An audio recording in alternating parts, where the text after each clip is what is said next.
Good morning, everybody. I want to give Jim the most prepared award for week 2. He showed up thinking I was teaching Wednesday night, so he was all prepared. So I hope everyone had a good week this week. Dan, would you mind a prayer to start us out?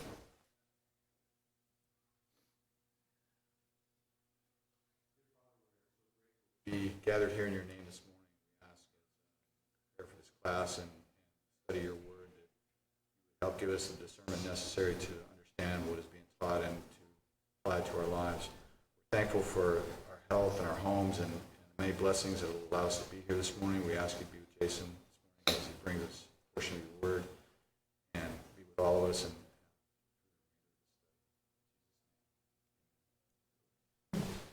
if you're like me, you thought Romans chapter 1 was fairly easy and Romans chapter 2 very difficult. Romans chapter 2 is extremely packed with lots of stuff.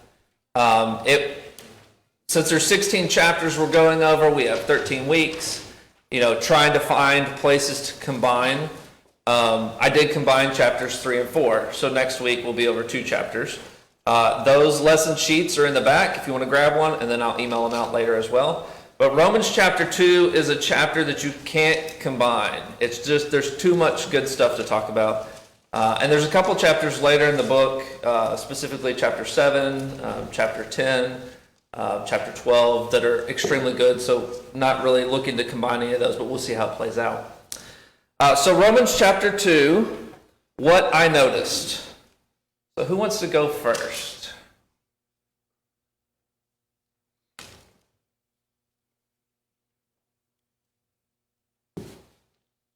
Somebody's going to go. Jennifer will. Look at that. She's got it. So the very first verse, people always say, don't judge me, don't judge me. It's not about that we can't judge, it's how. That's the way I see it. Yeah, that's a good thing to note. We're actually going to talk about kind of that principle here as one of our first questions. But how is very, very important. And I think as we understand Romans on a whole and kind of look as to how Jesus judged, probably the way that we tend to judge is way too harsh. I mean, even Jesus gave several parables about how we should judge, how we should forgive. Those two go hand in hand. You'll remember the person who owed much was forgiven much, and then turned around and said, "Well, you owe me $5. Give it here. I'm throwing you in jail." That distinction, the reason it's owed a lot to someone who owed little, is there for our purposes because we owed much. And so if we're forgiven much, we need to be thinking about how we're going to forgive much, not hold somebody's feet to the fire over little. There's tons of other things that, specifically Jesus does in reference to that. When the adulterous woman is brought, there's some other things at play there. But he says, neither do I condemn you, which is a judgment. Go and sin no more, which to Jennifer's point is still a judgment. But it's more of, look, you found yourself in bad stuff. Let's start over and let's just start working on doing what's right. And Jesus kind of has that play there between a really harsh judgment, which is what the Pharisees wanted to do, and a judgment of, I love you and let's do better. So that's very important. What else? Jennifer's got more. One more thing, I'm sorry. No, it's good. I just think you have to be careful, though, that you don't allow wrong in trying to be. No, sure. Absolutely. Absolutely. Yeah. I think Ty's got something. Yeah. He's starting to mumble something. Verse 21 is one that's always stuck out to me, is therefore you who teach another do you not teach yourself? And that's something that I always try to look out for, to make sure that the lessons that I teach or the lessons that we try and teach, that we need to make sure that we're applying them to our lives, not just being judgmental and trying to teach somebody a lesson and whatever. Yeah. That's a good one also, and that's one of the ones that we kind of get into in our questions a little bit later, because that was a big one that jumped out that I wanted us to discuss more in depth. Who else? Sir, then we'll go to Jim. I think one thing is people, they focus on the grace of God and that sort of thing, but I think if we're reading verse 4, the correct preaching about grace leads to repentance. And I think that's something that doesn't get covered, the repentance aspect of teaching about grace. Yes, absolutely. There is a requirement for us on the part of what God has offered us. You know, it's a free gift, but He doesn't throw it at you and open it for you and make you play with it. You know, as a child's toy on Christmas morning, as an example, you know, there is a taking and there is a doing something with the gift. So there is still a requirement for us on that part, and we're going to talk about that actually a little bit further on the obedience aspect as we get down to chapter 2. Jim? I was going to say that we can have judgment according to the laws of the land, not according to God. So there's a difference being right with God in whatever you're doing, judging or whatever, and being right with the laws of the land. So they can conflict, but then not necessarily. You know, there are times that you might break the law of the land, but you haven't really conflicted with God's law. So, Yeah, I'm glad you bring that up. We get to that later in Romans, but, you know, there is actually a lot of conflict with the law of the land and the law of God. We don't generally see it because there's a whole host of reasons I could go into. CO will be asking me afterwards, I'm sure. But the big thing is what does Jesus say the second greatest command is? To love your neighbor as yourself. So when you start viewing God's law versus the law of the land in that aspect, it starts becoming a little bit clearer that there's a lot of things that are in the law and a lot of punishments that are in the law of the land that conflict with love your neighbor as yourself. So yeah, that's a good point. Appreciate you bringing that up. Anybody else have anything? Al? Towards the end, the last couple of verses, talking about a Jew. You're not a Jew because they're outwardly circumcised. You're not a Christian.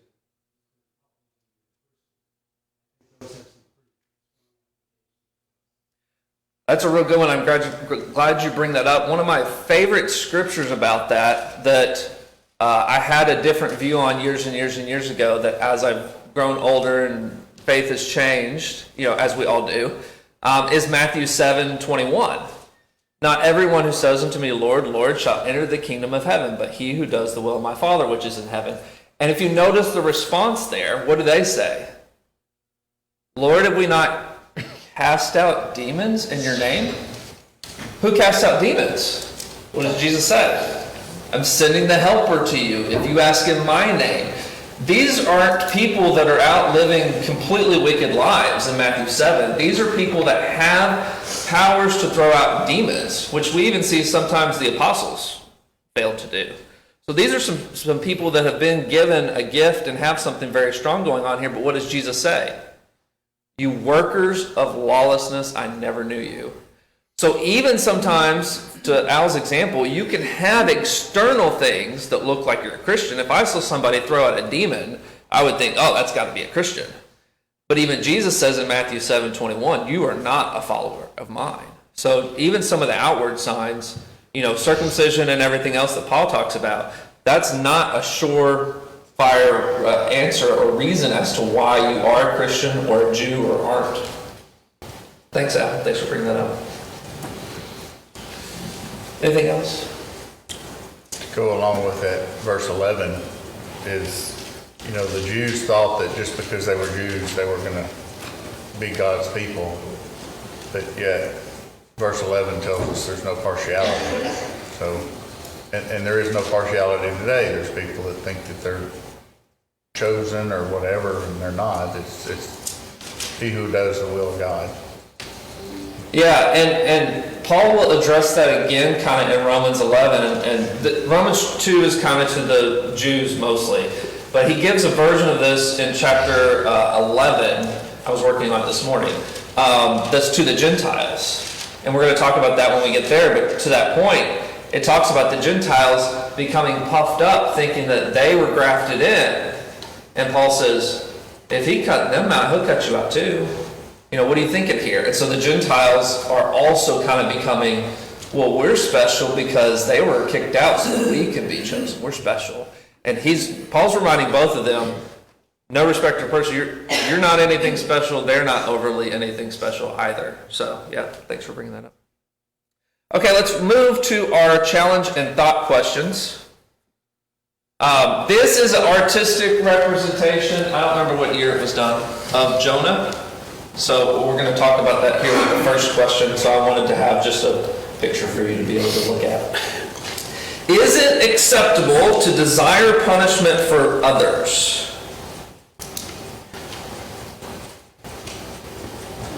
Well, I had a hard time with that question. I didn't know if you wanted yes or no, and I immediately wrote down yes. It bothers me that that young man killed all those people at the parade back on July the 4th. Sure. I think he should be punished. Is it wrong for me to think that he should be punished? That's why it's a challenge and thought question. So I'm glad you brought that up, Eva. Anybody want to take a stab at it? So God's judgment and man's judgment are two different things. Yes. So man's judgment in a court of law, then yes, that man should be punished. God's judgment, well, let him decide. Sure. Who else? I saw everybody's faces too, like, oh, I'm not going to be the one to speak up about this. Yes, sir, Charles. I mean, Bill. I'm sorry. I saw a hand over here, so. The answer is yes and no. Vengeance is mine, says the Lord, referring to don't take personal vengeance. Difference between defense and vengeance. But the Bible also says there's all sorts of things go with it. Proverbs 24:17, do not rejoice when your enemy falls, for God will see it and remove his punishment from him. There's all kinds of places you go. The Lord rebuke you. In other words, let God do the vengeance for things that are against him. It's not a personal thing with me and this other person. David's charge to Solomon comes the closest that I've seen that I can think of to, it's not really personal vengeance there either. What Joab did, all those awful murders and things, he did wrongly in the name of thinking he was doing it for David, that sort of thing. So Solomon is personally charged by the current King David to kill Joab. Do not let him go down. Don't let him go to the grave without, kill him in other words. But he says it as the king, so it's a judicial thing. Anyway, that's just a few thoughts. No, show us up top. We're supposed to be ready and willing to forgive those who ask for forgiveness. So you mentioned the parable where Jesus, the righteous man forgave the guy, and the guy put his slaves into jail. Well, he wasn't commanded to give that guy his money. He wasn't commanded to do anything until the guy asked for it. So when the guy asks for it, that's when you need to be able to forgive. So I think that comes into play when it's a sin against us, but when it's a sin against somebody else, there is a punishment that's required by man's law and by God's law for that. So, Okay. does that make sense? Yeah. Okay.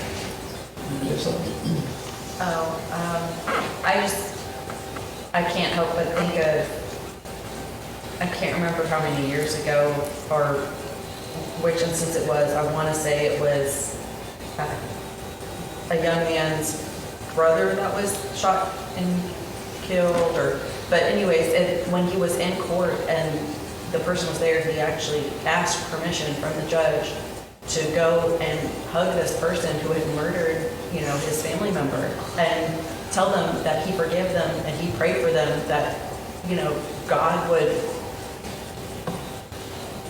be in charge of what was going to happen to him as far as that goes, and still pray for his soul. So I don't know that I can do that, but I would like to think that I could know ultimately that God was going to be the one to have the judgment as far as that goes. And obviously he can't change the fact that the court case, you know, again, we have the laws here and he's going to go through that process, but the other part of it, I think, is important. Yeah, that's a good comment. I think it was there was also, I think it was the family of the young man that the officer ended up in his apartment in Dallas and shot and killed him. As I recall, his family was basically like, we don't want her punished, please just drop the whole thing because we want her forgiven, we forgive her, we don't, you know. So, I mean, there's good examples of strong people that do operate that way, which is I'm grateful for. Yes, yeah. Probably 20 years ago, there was a woman here in Texas who was the first woman to be executed by the state since like the Civil War or something like that. And as I remember, she said, right before her execution, she said that I am guilty of what I was charged with. I deserve to die. But through apparently study, she had realized that she needed to be forgiven by God and the families. And she stated it that way. One, I'm guilty, I deserve to die. Two, there's eternal, you know, forgiveness. And that's what she seemed to be concentrating on at that time. Eternal forgiveness. Good comments so far. I want to point out just a couple different scriptures for us to think about as we're talking about this, because we're not moving on. Yeah, this is a good one. Ezekiel 18:23. Do you think that I like to see wicked people die, says the sovereign Lord? Of course not. I want them to turn from their wicked ways and live. Ezekiel 33:11. As surely as I live, says the sovereign Lord, I take no pleasure in the death of wicked people. I only want them to turn from their wicked ways so they can live. Turn from your wickedness, O people. Why should you die? 2 Peter 3:9. He does not want anyone to be destroyed, but wants everyone to repent. So now we're here to Jonah, because I want to bring up Jonah in this conversation. So if somebody will turn to Jonah chapter 3.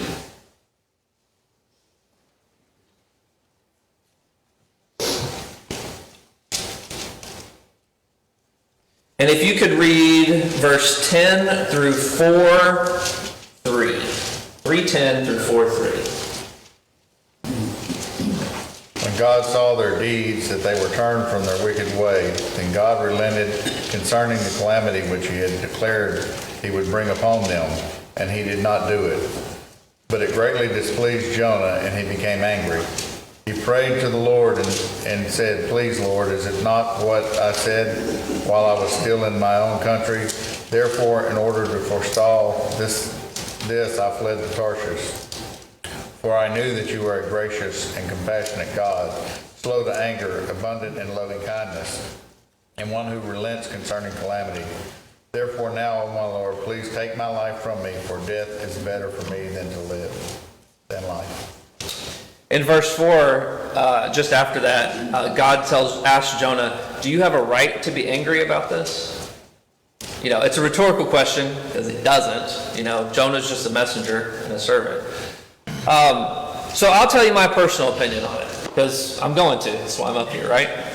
I've learned as I grow and get older and more and more and more that passages like these, Ezekiel, 2 Peter, whether or not the local law requires or allows for punishment, and whether or not that person deserves it, I need to have a better stance first.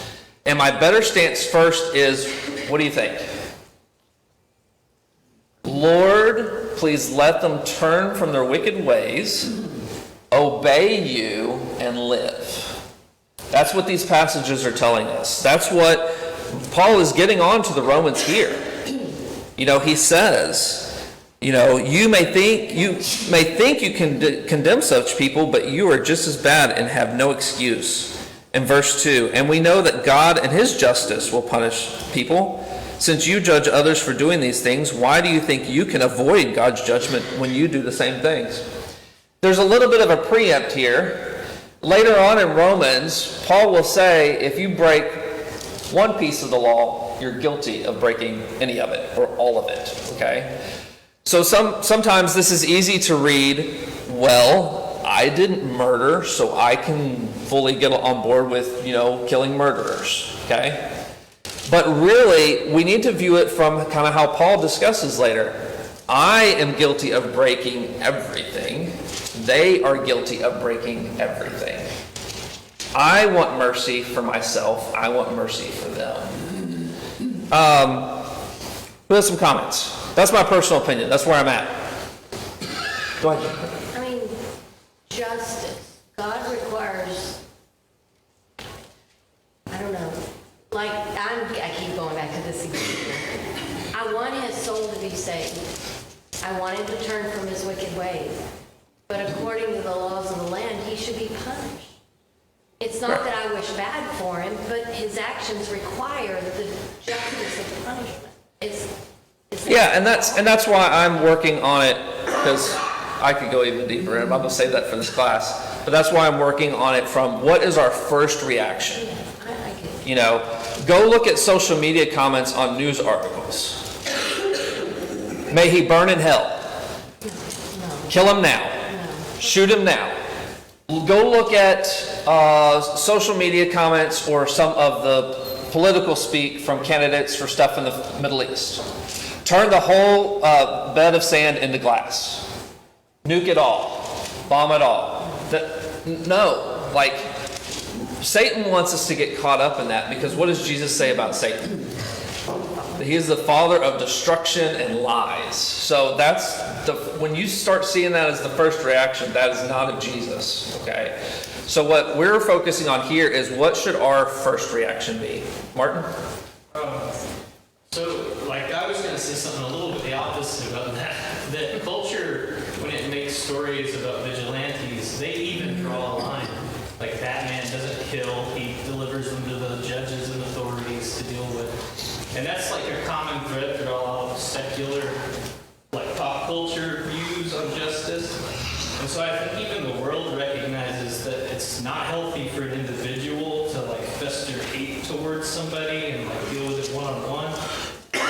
Ezra was told to establish judges so that they could judge men violating God's law and the king's law.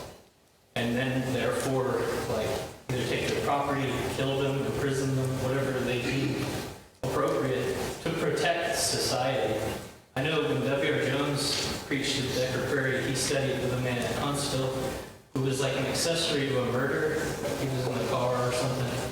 He was found guilty and put on death row. But he knew that there was a difference between dying physically and dying spiritually for that sin, because he was saved.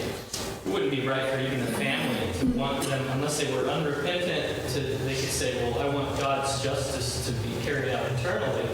But you would still desire that they repent. You can want the system to work out eternally and physically. No, absolutely. And I think there's an important key there. I want God's justice carried out. I think Ty kind of hinted at that a little bit ago. But we think that our justice and what we want carried out is what's righteous. But it's not what's righteous. God's justice is what's righteous. And that's why Paul will tell us kind of how to act with that later in Romans chapter 12. We're going to get to that. Because Romans 12 is chock full of how we are to act. And it'll kind of expound a little bit more on this thought here as well. Yes, Jen? I was just going to say the thing that I think is so important we be careful about when we say the law of the land and they need justice here and we have that system in place, and yes we do, is the law of the land is different by county, by state, by country. So which law of the land? Because they're all laws of the land, and that's why it's so important that God's law is above all of it for how we are handling that, because we don't get to pick and choose essentially. Yes, the law here, but not the law there, and there are all the laws there. Yeah, and I think another thing that's important with that is, look at verse 2 again. And we know that God in his justice, we have to be very careful. That's what Romans 12 is going to expound on. We have to be looking for God's justice. I have a really good friend that attends church in Dallas, and you'll catch his social media comments. You'll see Facebook will show you comments of friends sometimes on articles, and it'll be the Uvalde thing or murder stories or whatever. And his comment is, "I pray that they'll find forgiveness. I'll pray that they get mercy. I'll pray that they come to know Jesus." You know how many people like that stuff on he doesn't get good feedback. But that's what the heart of the Christian should be first is, I'm praying that they get saved. Yes, Ty. Okay. Paul in 2 Timothy 4:14 says, Alexander the coppersmith did me much harm. The Lord will repay us according to his deeds. Yep. So that's what we need to have the same attitude is, yes, he did me much harm, but the Lord will repay him. Lord will take care of it. And that's what I really need to focus on and not be upset when there isn't punishment, earthly punishment for this person.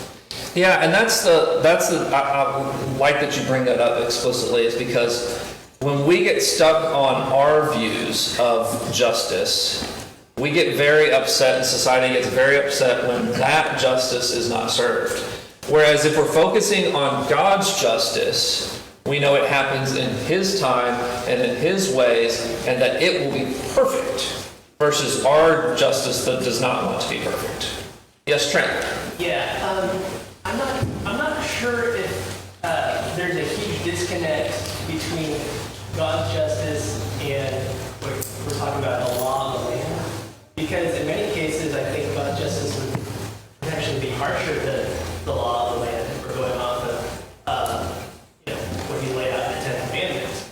And then secondly, as we'll see in Romans 13, I think God's appointed these rulers, and in most cases their laws are reflected and based on, in a lot of studies, are based on shall not kill and things like that, right? They're based on the Ten Commandments, and especially in our situation here, that a lot of that law is based on God's law. So I don't think it's like we need to be like, oh well, God will figure it out in his own time. In some ways we know. So I agree with you that we shouldn't be necessarily desiring vengeance on someone, but at the same time, should we desire that crime be prosecuted? Absolutely, because that's protecting other people. So there's the victim that we need to be understanding and potential for more victims while we have this conversation about grace and mercy and justice. Yeah, and I think some of those are a little bit clearer. Eva brought up the Uvalde thing. That one's pretty clear. But how many people have been freed, and what percentage of the jail population is actually innocent? That's where we get justice wrong, because we're looking at man's justice. Whereas if we're looking at God's justice is always perfect. It's always the exact right thing. And so if we are focused on having mercy and love, and then we focus on God, take care of your justice, then we can know what happens is what he's wanting. And then we don't have to be upset. We don't have to make the wrong choice. There's several good documentaries you can go watch for any of that stuff. And if you want any of that information, just let me know. Okay, I do want to get to these other questions though, but I really appreciate everyone's comments on this. I appreciate thinking and walking through it. That's why it's called Challenge and Thought, because sometimes these are meant to be challenging and to get your mind going. So it's good. All right, question number 2. Who does God pour his wrath out on?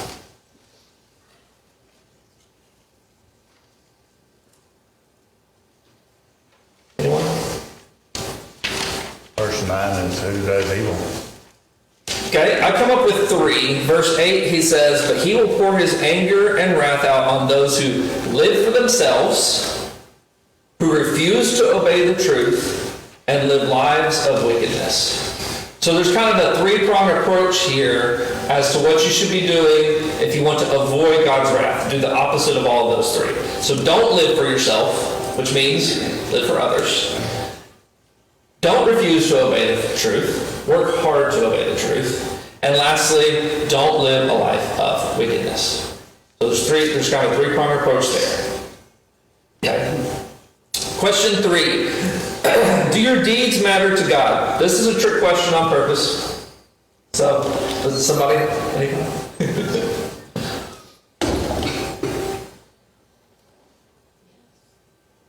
So the reason Jennifer says yes, and I mean, she's right. She's also kind of wrong, but it's okay, I think. So I think there is a thing in Scripture, and this is kind of called out here, looking at verse 9 through 13, where we get to that. God desires obedience. Verse 12, when the Gentiles sin, they will be destroyed, even though they never had God's written law. And the Jews who do have God's law will be judged by the law because they fail to obey. For merely listening to the law doesn't make us right with God. It is obeying that makes us right in His sight. So the reason I say yes and no is thinking of Old Testament examples. Look at Abraham. God says, go sacrifice your son. Is going to sacrifice your son right or wrong? God says it is right. Right. That's correct. So we can step back and say, going to sacrifice your son is wrong.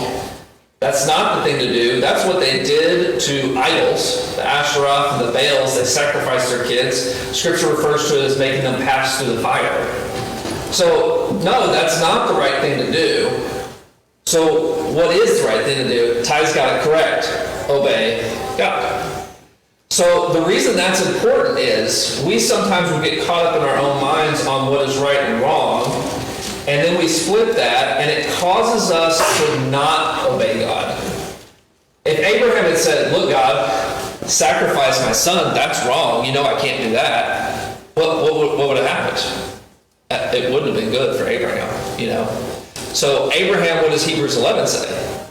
It says, Abraham believed that, well, if I kill him, God will just raise him from the dead. He'll take care of it. I'm going to obey by faith. So that's an important key differentiator that I think Paul puts here. He doesn't say specifically do right and do wrong. He says obey. And so God can ask you to do whatever He wants. Obey. Yes? That faith in Hebrews 11, every instance required obedience. So. Yep. Absolutely. Absolutely. There's just a lot of things throughout, especially in the Old Testament, where if you just step back and look, you're like, whoa, shouldn't be doing that. That's wrong. I mean, what is, God has things in the old law for how to sell your daughter as a slave. Whoa, whoa, God, that's wrong, you know. But what does God say? Obey. That's what I'm looking for. I'm looking for obedience. So the reason I put this question in there and brought it up is because there are times throughout the Old Testament and times that you may encounter where something seems like, whoa, this can't be right. But if it's obeying God, that's the thing to do. You know, put aside what your own personal opinions might be, or own feelings or emotions might be, and do what Abraham did and obey. That's the important part. Obey. All right. I also put down here Luke 17 because some people think if you're obeying, that then you're working for your salvation. And Paul kind of throughout all of Romans is where you're saved by faith, you're saved by faith, you're saved by faith. And Andrew recently talked about that. But I wanted to bring to your attention Luke 17, 7 through 10. This is one of my favorite passages for that discussion. When a servant comes in from plowing or taking care of sheep, does his master say, come and eat with me? No, he says, prepare my meal, put on your apron, serve me while I eat. Then you can eat later. And does the master thank the servant for doing what he was told to do? Of course not. In the same way, when you obey, you should say, we are unworthy servants, we have simply done our duty. Your works as a slave are not yours when you're obeying. They're God's. Just like the slaves in past history that gathered cotton or corn or whatever. Was it their cotton and corn or was it their master's? It was their master's. So when you're obeying, you're doing Jesus' works. That's what obedience is. You're not working for any faith because they're not your own. Okay, question, comment? And also, we were talking about doing things, you can also be doing things right. Like in Matthew 23, the scribes and the Pharisees were obeying God, but they were leaving undone the more weightier things of the law. So just because you seem to be doing the right thing, you may be omission, leaving things out that you should be actually. Well, and to go back to the Matthew 7 reference before, they were casting out demons, but they were what? Workers of lawlessness. They weren't obeying. What's one of the three things we just talked about that Paul says here? People living lawless lives. They completely failed. Okay. Question 4. Does obeying God require you have specific written instructions?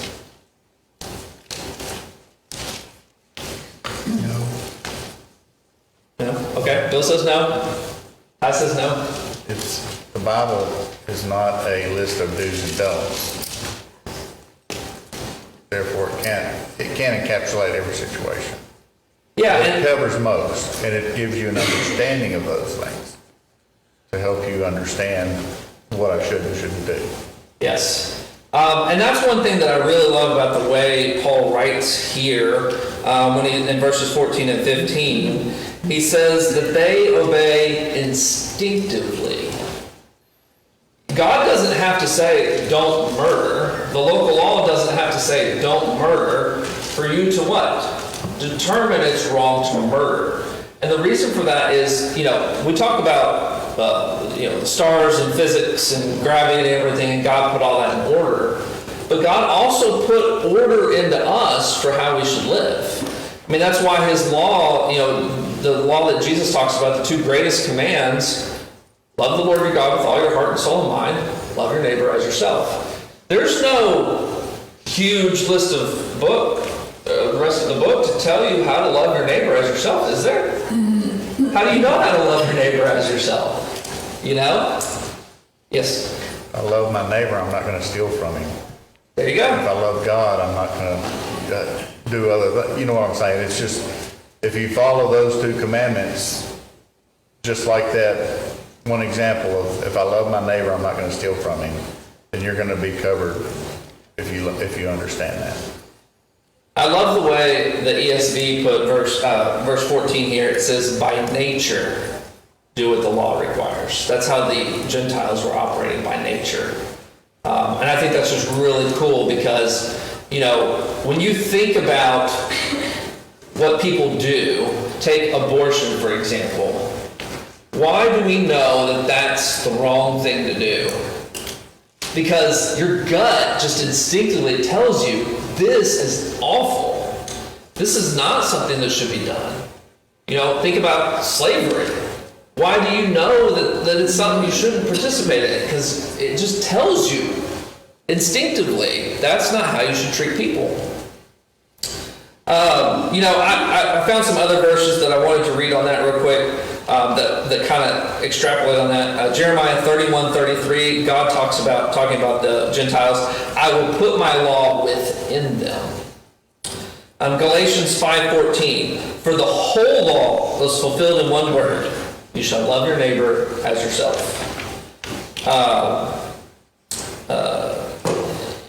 That's where Jesus says that second greatest command. And he says what? All the law and prophets hang on these things. If you aren't focused on those two, you're in trouble. Big trouble. Those are the two things you have to do.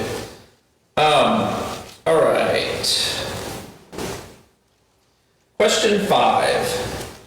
We kind of already talked about this, but does having a Bible mean you know all that God desires?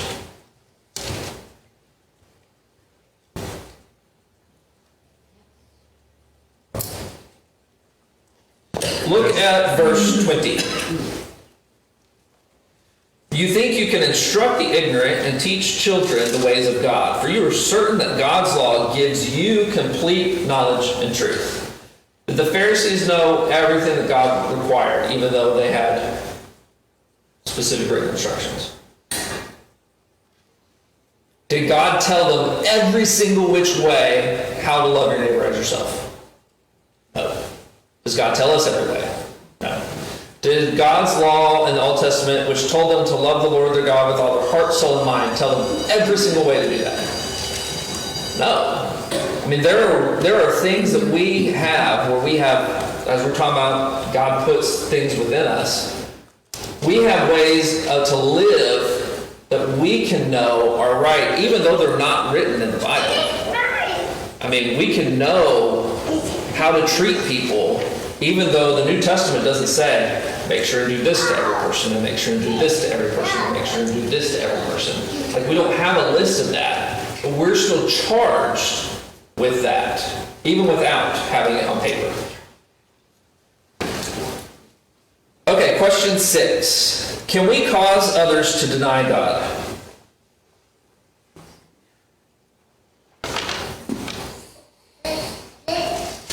Hypocritical behavior is probably the greatest way we can, I think. Yeah, it's in verse 24. It says, no wonder the scriptures say that Gentiles blaspheme the name of God because of you. I did like how he put blaspheme, because I specifically want to make sure I kind of separate something here. People don't like the truth that when they're not living how God wants, that it's wrong. Okay? That's just inherent. And you'll get people, you'll see comments or hear comments or be in discussions, and people will say, oh, well, they just didn't love me how I was. Okay. Asking someone or helping someone or requesting someone be obedient to God is not the same as causing someone to blaspheme God. You know, there's a difference there. We're still charged with teaching the good news. We're still charged with teaching you have to obey. You can't be lawless. All the things we just discussed here earlier in chapter 2. So there is a difference here. And the reason I put that question on here, I wanted to bring it up, is some people will get hesitant to speak the truth because what if I push that person away? We kind of talked about this last week in chapter 1. You know, God takes care of bringing people to Him. We're charged with what? Sharing good news. That's our charge. And so don't be scared when you're talking with someone that you shouldn't share the good news or you shouldn't share truth because it might push them away. That's our charge, irrelevant of that. Let God handle bringing the person to Him or not. Let's handle our charge. And then question 7, even if you follow the Bible exactly, is this all that God desires?